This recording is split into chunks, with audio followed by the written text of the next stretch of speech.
Hello there, hi, and welcome to another episode of Creatives on the Couch. It's great to have you join us. Look at you! Do you like it? I love this colour on you. Thank you. Oh my days, you look sensational. Matching. Yeah, we Ooh. are. Brilliant. Have you had a nice time? I have you? Yeah, it's been alright this week. It's been good. I've missed you though. I missed you too. Pleasure. And now we've got an amazing guest for you on today's episode. She's going to tell us all about her career. Michelle Parker's here! Woo! Hey! Hello, darling. Hi. So nice to get you here. We've been trying for a while, but you're so busy. Nicely busy. Good. You both look amazing, by the way. Thank you. So do do you. We are literally matching, aren't we? Thank you. It's like we all got the memo. We did. Great. Quite. So we're going to delve right down into your life and who you are. We're going deep. As deep as you like. It's so bizarre. We've just said this, haven't we? We've been friends for so long, years. This is the first time we've ever actually met in person. Oh wow. Isn't that bizarre? And when I saw you, I was like, oh, I just gave you a hug, and then suddenly it was like, no, this is the first time that we've ever met in person. Doesn't feel like the first time though, does it? No, it's been our online relationship. It's like it's like seance. So, you know, you're a very well established, very well known actress, writer, director. You're triple threat with all of it. How did it all start? Let's go right back and let's hear your story. So you've just hit my favourite ever story. I love telling this story, and any of my friends that watch this will say, oh, here she goes again. It's fabulous. So many moons ago, I trained as a nurse, and I chose to work in mental health services. And I've met some very interesting people over the years, and I've experienced some very interesting cultural changes within healthcare systems, and especially around mental health. Yeah. And I worked in secure services, and part of my role was patient engagement. So I used to do operational work, and then I went back into clinical and it was patient engagement, and we did some amazing projects. And back in 2013, I was up for the Nurse of the Year twice. Wow. One for the Nursing Times, one for the Nursing Standard. And then I was also up for an engagement award with a company called Lang Buson. So that was like overnight. I remember I was on holiday in Egypt, and these emails came through. You go into the Grosvenor Hotel, there's an awards ceremony, there's this. Wow, amazing. But I also think hard work pays off. Yes. We've done some amazing projects. Anyway, to cut to that, part of it was to do a presentation. Okay. And I went to London, and I went into this room, and I just was terrible at presenting. And I was aware of this. Oh, okay. I could speak to anybody on any level about anything, but presenting, I just didn't do it. So I did a couple of courses. I did a master's module even on presentation skills, didn't work. Somebody said, do an acting course. So I did a weekend. 4 days later, I did an amazing presentation that I enjoyed Okay. in Belfast to 2,000 people. Oh wow. Really? That's how quick the turnaround was. And it was just something that just clicked with improv. Yes.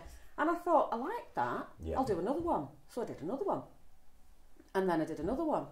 And then I was finding that I was starting a course, and then 3 weeks later, another 5 people would join. So you're back to, hello, I'm Michelle, and I'm here for this. Yeah. So I found a group that started together and would finish together. At this point, I'm working full-time as a Okay. nurse. And this course was 2 nights a week and all day Saturday.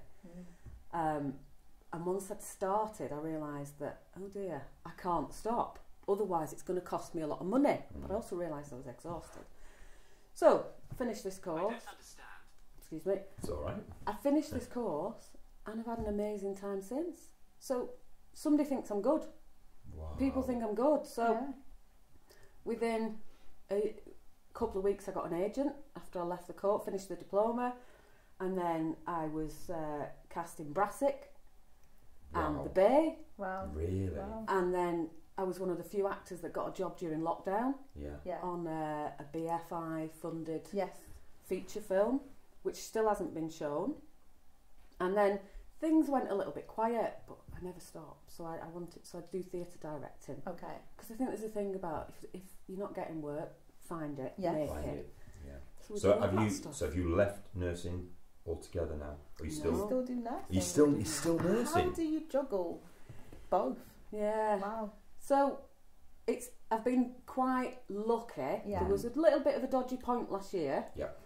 Because I got 4 jobs all at once, 4 acting jobs Right. all at once, Yeah. and I've been able to use a couple of days annual leave or Sure. change shifts and all that kind of stuff prior to then. Because I think at the start of an acting career, which I'm very grateful for, I've had quite a few functional roles. Yeah. So it's a day player as a nurse or Yeah. something, or a bar worker. But then last year we kind of got some amazing roles. One was a 4-episode for an ITV drama, Amazing. Okay. which is due on TV soon, called Good. Malpractice. Yes. Wow, we're going to be excited about that one. And that team were just amazing. So it's Phil Barentini, the director, and everybody wants to work with Phil Barentini. It was the team that did Boiling Point, Yes. Yeah.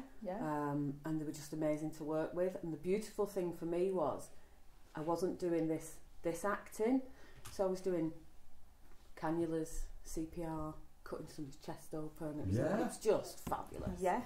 Gosh. Fabulous. You see, I think we find this quite a lot. You know how you said, you know, you're following your dreams with the acting, but you've still got your bread and butter. We've had guests on, and we had a police officer on Yeah. who a surgeon sergeant, but has an acting career as well.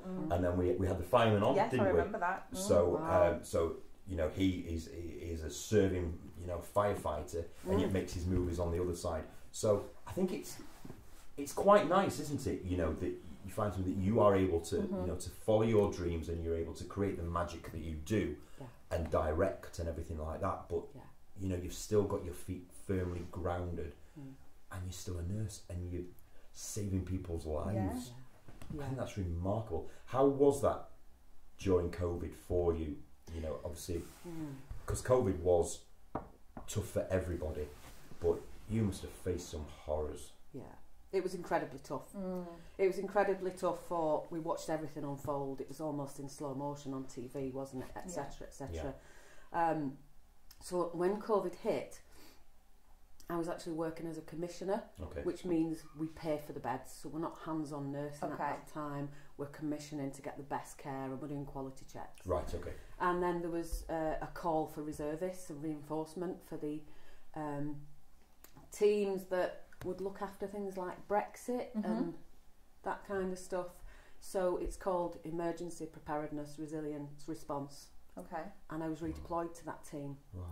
And I was part of the incident coordination team for the Northwest. Really? So we was the people that use sort of CCGs, which is like social care, your GPs, your NHS trusts. We were the people that were disseminating information from the government to all the NHS trusts. Right. It was also gathering data, which was quite harrowing at times. Can you imagine? Because it was just a different world, wasn't it? And like I said, we saw it unfold at home, but you were there on the front line, dealing with it day in, day out. You know, and obviously you said you were still doing your work, your other work as well. So you had that escapism, I suppose, that you could step into a character. You know, was that like a saving grace for you? Yeah, pretty much. And also I think we took the opportunity. I mean, we used to do online reading, me and some friends, you know, Zooms. We talked about, there was a film that I was helping to write. There was a few of us writing a film, which was interesting. And we used to do that weekly, so it just takes you out of it for a few minutes. But I'm incredibly proud of the NHS and the people that I've worked with over time that, you know, that are tired now, Yes. but people are still going. And I think we're only just seeing the after effects of how budgets have been disseminated, you know, what's going on. You know, there's waiting lists upon waiting lists. People are still working every day to Bless to you. try And you and get love it. that Look right. at that smile when you talk about it. I have a great job. Yeah. Brilliant job, and I love every minute. Wow. So what did you do for Brassic? Because that's one of my favourite programmes in the world. Brassic. Wow. So interestingly, I didn't get that job through an agent. Okay. I found out who the casting director was. I wrote to them and I said, "Hi, I'm an actress. I'm new to acting. I'm from Chorley." So I got a tape and then got a recall and face to face. I love that. I bumped into Joseph about 2 months ago. He was walking his French bulldog through Manchester city centre, and I was like, "Hello," and then I was like, And after he'd gone, I shook his hand. I was like, the TV programme is incredible. Joseph, if you're watching, come on the show. We want you here. And yeah, and then afterwards I thought, oh, I missed that opportunity, didn't I? But I wasn't going chasing him through Piccadilly Gardens because that's not right. No. He was great to work with as well. He knew I was it's probably my first time on set, and it was just amazing. So weirdly, I was in series 2, episode 4. Oh, right. And then a month later, I was on the Bay in series 2, episode 4. And would you believe I had the same number on both call sheets? Seriously? Really? What was your number? 68. Right. Okay. Do you have a number that follows you around everywhere? 37. Really? Yeah. Because for me and my family, it's 243. Wow. It's everywhere. Right back going for my grandfather in the war, through my grandmother's life, through my mum at work, through me at work, my dressing room number, everything. It's always 243. Isn't it weird how a number follows you around? So that's got to be your lucky It's got to number. be. Yes. It really has. So you've just finished appearing on another film, is that right? Yeah, so last year I had an amazing time. I got a recurring role on Emmerdale as a nurse. Oh, It's still not recurred yet. Yeah. But You're always a nurse, aren't you? Right. You know. So I went. there is a story there, really. So for a couple, so because I've been on Brassic, I was with an agent who said, "I'm not putting you up for day player roles," and I said, "No, that's what I want. I want experience." Yeah. So we kind of parted company nicely. Yeah. And then my next agent, I said, I want some functional stuff on my reel because these jobs, there's loads of them, and it fits more into what I can commit to at the moment, like the odd day off. So I was lucky enough to get Emmerdale. I think it was 2 days after I walked out of filming from Emmerdale, I then got a call to say I'd got 4 episodes of Malpractice. I was actually in the trailer at Malpractice, and I got a phone call to say I'd been cast. I was probably going to be cast in a Disney Plus series. Nice. And it's a really interesting conversation. Okay. That a casting director had spoken to another casting director who knew me very well because I'd done one-to-ones with them. Yeah. And the casting director that was casting for this Disney Plus had said, I need female, LGBT, rough as, doesn't give a flying. And they said, Michelle will do "Do it. you want Michelle?" No, I'll take that. Wow. So then it was confirmed a day later, and the funny story about this is I had done a couple of tapes for Europe, knowing that I didn't have a passport, thinking that I wouldn't get the jobs. Right, yes. So then I get a phone call to say, "Are you going in 3 weeks?" Oh, wow. Okay. So it was a mad rush to get a passport. So it was confirmed for a Disney Plus series called A Small Light. Okay.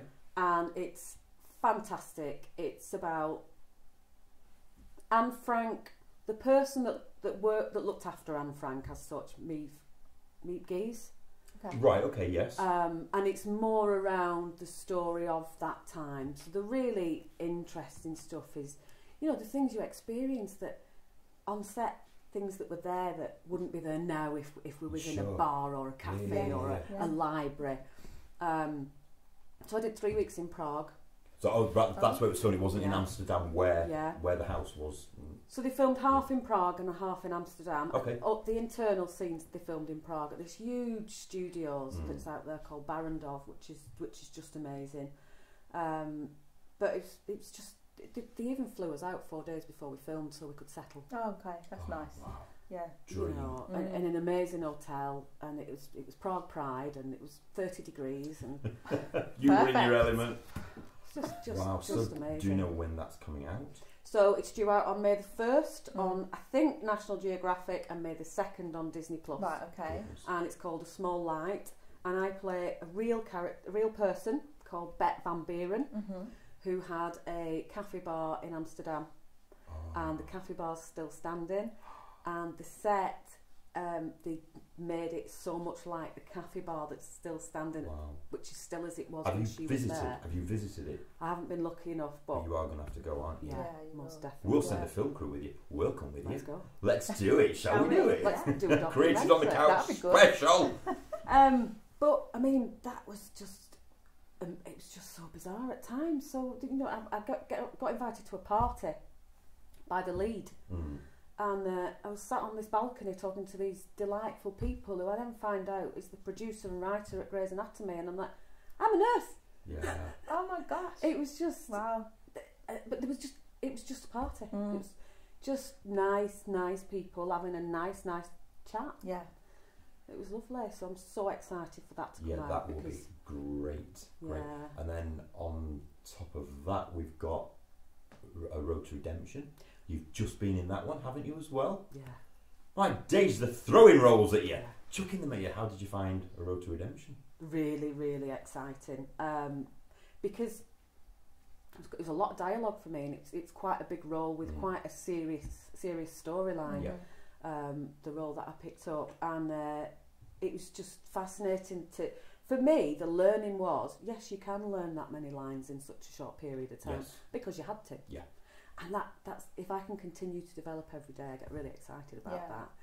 But it was great crew, great people to work with. One of the days I was there was a lot of people there, and the other day I think there was 3 of us, but it was Right. great, absolutely brilliant. Gives you Can't both wait. sides of the sort of like the dial, doesn't really see Yeah. how it works with a big set. But then, like I said, when it's intimate, it's a closed set. Yeah. Because some people find it more intimidating. I love Oh, your I watch. do It's like great. it. It's telling us what's going on. Yeah. So people find it quite intimidating. You know, it's a really small, closed set. But it's a learning experience, isn't it? Yeah, the thing for me is I work on a multi-million-pound set last year, and I work on this production this year, and Yeah. it's like, wow. Yeah. And You you're know. directing as well, so you're doing some. You mentioned some stage.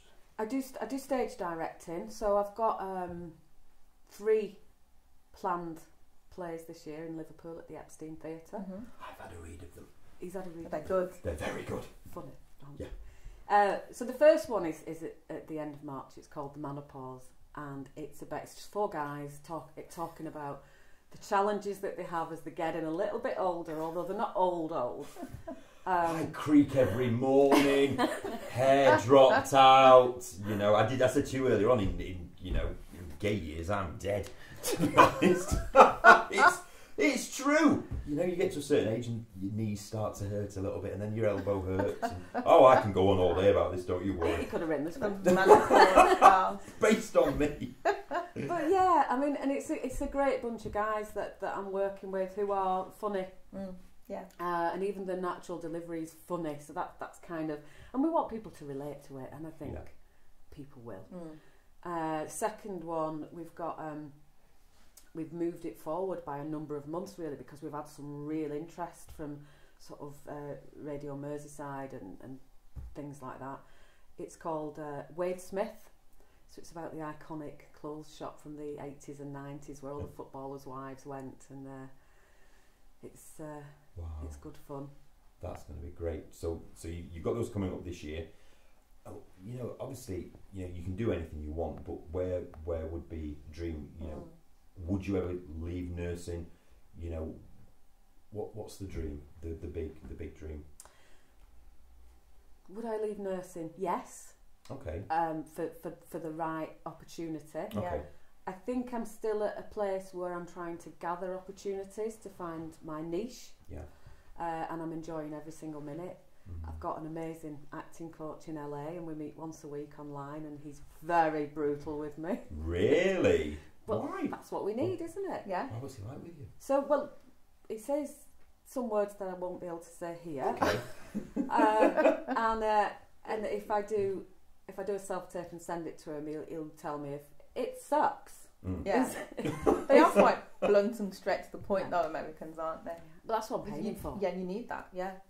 It's good. Yeah, but it's great. So I'm just enjoying the ride at the minute, enjoying the It's a journey. very fantastic ride, by the sounds of it. You're doing fantastic. And how long have you been acting for, did you say? So I did the diploma in 2016 to 2018. Doing fantastic in such a short space of time. Yeah. But we find this a lot. You know, we have quite a few guests on over different episodes who, like I said, they'll change and think, do you know what, I want to start. What was your diploma in? It was speech and performance. Okay. And was it based in Liverpool? Did you do it?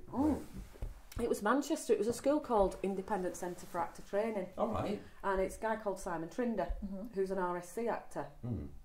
And he works on the principles of a guy called Mike Alfreds, Right. Okay. which is quite Stanislavski, but a little bit more modern day. Yes. Yeah. But it was more based around theatre and stage Yes, work and yeah. stuff. But the main takeaway for me, which I've witnessed in every production that I've worked on, was about discipline.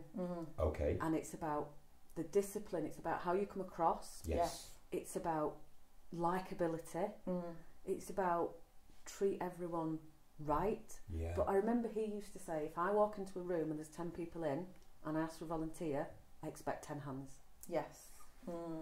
And that's around enthusiasm and motivation. Yeah. Of course. I think when I was at drama school, we were always told, Malcolm Kay, our tutor, he always said, nice to them on the way up, because they'll all be waiting for you on the way down. Very true. You know, and I think that is a good lesson to learn. You know, so yeah, discipline is very good. But you're very disciplined. You know, I see what you do and see what you do online, and you're very driven with the journey that you want to be on. And have you got the support network around you? You know, your family and things like that. Are they all on this journey with you as well? Absolutely. My partner Rachel's very supportive of all of this. I've got some really good friends who are actors. I've got mentors, people who I've trained with previously, I'm in touch with. Yeah. And it's about a toolkit to me. Yes. I wouldn't be able to do the same training forever or use the same methods forever. Yep. So I've tried a number of different ways of doing things with a view to finding my own. Yeah. Yeah. I think what I wanted to do when I started was flood myself with experience, opportunity and learning. Pick. Yeah. And that worked. And it was exhausting. So for a couple of years I was absolutely exhausted. But I look back at some of the people that didn't and what they're doing now. Yeah. If that makes sense. Yeah, it does. Yeah, absolutely. And I think every day has to be a learning curve, doesn't it? You know. So where do you see yourself then in the next 3 to 4 years? Oh, there's a question she loves to ask. I love to ask this question. Yeah, like what would you envision? Where do you want to go? In the next 3 to 4 years, I want to be noticeably and incredibly confident and competent as an actor. Yeah. I want to secure a couple of multi-episode roles that maybe is a longer period of filming instead of sort of, when I did the 3 weeks, it was 1 week, 1 week, 1 week. Sure. But to a sustained period, and to gain some notice and respect in the industry. Where people say, I want to work with her. Yeah, you are respected. You are very, very well respected. You know, I think you're such a positive person. You know, and you know we move in a lot of the same circles. So yeah, don't ever think that you're not respected, because my God, you are. So yeah, just take that with you, really, and that's all any of us can do, isn't it? You know, look at the shows that you build with your awards. Yeah. You know, Monique has the Creative Industry Awards, and you know, you have a lot of things thrown at you, don't you? Really, and you know, it's about just carrying on doing what you. That's all any of us can do. Just keeping your eye on the prize at the end goal. Yeah. Yeah. But you're very good at that as well, Very aren't you? good, Really. Yeah. Yeah. And I think networking as well. Your network is definitely your net worth, especially in this industry. As you say, you never know who you're going to meet along the way. You know, so you need to, I mean, even some of your patients, you never know, they could be actors and actresses as well, so you need to always treat everybody with respect. Yeah. Because you just never know if you'll cross paths with them again. Well, I think you're going to have great fun, and like I said, you've got this coming out really soon. So on Disney Plus. I've got my Disney Plus. Hocus Pocus 2's on Disney Plus. You're going to up there with Bette Midler. Do you know? That's fab. And yeah, I'm sure you know that things will be absolutely incredible for you. Seriously. Hope you've enjoyed being with us. Have you enjoyed being with us? Thoroughly. It's a little bit of fun, isn't it? Just coming on, selling stuff. And if people do like what they see and they do want to get in touch with you, how can people actually get in touch with you? What, you know, your social media and things like that? Yeah, Facebook, Twitter, Instagram, LinkedIn, any of the above, really. Yeah. You're on it all. Or via yourselves. Well, yeah, come through Creative on the Couch. We can put you in touch, and we'd love you to come back. You know, once you've done a few more projects, would you come back? Definitely. Will you? Try and stop me. You're going to come back as well. I've got no choice. I'm chained to the desk. Can you imagine me just sat here on my own? Imagine I waffle away as much as it is. True. So thank you so much for being with us. You're an absolute diamond. Like I said, it just feels like I've known you forever, even though this is the first time we've actually met in person. Isn't that bizarre? Yeah. Lovely. Safe journey home. To all of you watching at home, hope you're having an amazing evening. Thank you very much, and we'll see you next time for more Creatives on the Couch. Bye for now. Bye-bye.